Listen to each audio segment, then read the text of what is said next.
Sugar గురించి మనం కొన్ని లక్షణాలు తెలుసుకుందామండి. షుగర్ అనగానే మనలో ఒక భయం ఏర్పడుతుంది. సో షుగర్ వచ్చింది, ఇంకా నేను జీవితాంతం మందులు వాడాలా సార్ అని చెప్పి మన దగ్గర రెగ్యులర్గా పేషెంట్స్ వస్తుంటారు.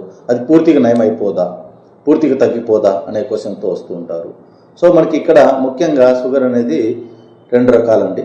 ఒకటి కంప్లీట్ ఇన్సులిన్ ఆబ్సెంట్ అయిపోవడం వల్ల ఇన్సులిన్ డిపెండెంట్ అంటాం. సెకండ్ది వచ్చేసి టైప్ 2 డయాబెటీస్ అంటాం. సో ఇక్కడ ఏంటంటే మనకు ఇన్సులిన్ ఫంక్షన్ తగ్గుతుంది. సో దాని మెటబాలిజం ఫంక్షన్ తగ్గడం వల్ల ఇన్సులిన్ రెసిస్టెన్స్ అనేది ఏర్పడి అప్పుడు మనకి షుగర్ వచ్చేదానికి అవకాశం ఉంటుంది. సో ఆల్రెడీ మనకి షుగర్ లక్షణాలు అనగానే ముఖ్యంగా మనకి యూరిన్ ఎక్కువ సార్లు పోవడం, ఒంటికి ఎక్కువ సార్లు పోవడం అనేది ఒక లక్షణం. డీహైడ్రేట్ అవుతుంటారు ఎక్కువ సార్లు యూరిన్ పోవడం వల్ల. సో సెకండ్ది వచ్చేసి కాళ్ళు చేతులు తిమ్మిరిలాగా రావడం, నొప్పులు రావడం, ఒళ్ళు నొప్పులు రావడం, సో నిద్ర పట్టకపోవడం, ఇలాంటివన్నీ లక్షణాలన్నీ మనకి షుగర్ వల్ల ఉంటాయండి. ఒక్కసారి షుగర్ అనగానే మనము భయపడిన అవసరం లేదు.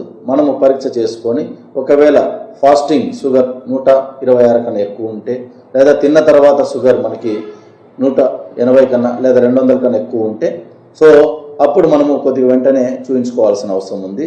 సో దీంట్లో మనం యావరేజ్ షుగర్ అనేది చేసుకుంటాం. అది కూడా 6.5 కన్నా ఎక్కువ ఉంటే మనకి షుగర్ ఉన్నట్టు నిర్ధారిస్తారు.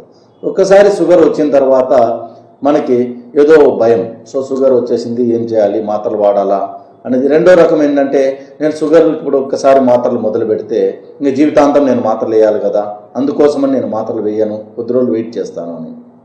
సో ఇక్కడ మనం స్టెప్ వైజ్ వెళ్ళొచ్చండి. ఒకటి ముఖ్యంగా దీనికి ట్రీట్మెంట్ లైన్ వచ్చేసి ఒకటి డైట్ మేనేజ్మెంట్, సెకండ్ వచ్చేసి మనకి ఎక్సర్సైజ్, ఫిజికల్ ఎక్సర్సైజ్, మూడవది మనకి డ్రగ్స్.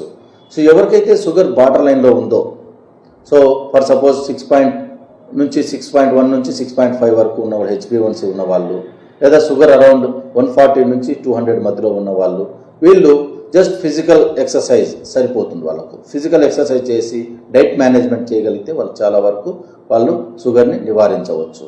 సో అలా కాకుండా షుగర్ బాగా ఎక్కువ ఉండి, సో ఏదైతే మనకి 250 పైన ఉండడం, యావరేజ్గా షుగర్ HbA1c 7.5 కన్నా ఎక్కువ ఉండడం, అలాంటి వాళ్ళకు సమస్య ఏమవుతుందంటే మనకు సో డైట్ మేనేజ్మెంట్ అనేది డెఫినెట్గా చేస్తాం. దాంతోపాటు ఫిజికల్ ఎక్సర్సైజ్ అడ్వైజ్ చేస్తాం.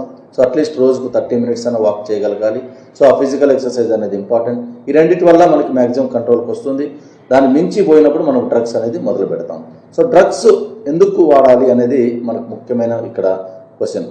సో ఎందుకంటే డ్రగ్స్ వాడడం వల్ల మనకి సమస్య ఏమి ఉండదు, ఫస్ట్ పాయింట్. సో షుగర్ మాత్రలు లాంగ్ టర్మ్ వాడొచ్చా, ఇన్నేళ్ళ నుంచి నేను వాడుతున్నా అదే మాత్రం మళ్ళీ వాడొచ్చా అనేది ఇంకో అపోహ ఉంటుంది. సో మీరు షుగర్ మాత్రలు ఎన్ని సంవత్సరాలు వాడినా సమస్య ఏమి ఉండదండి.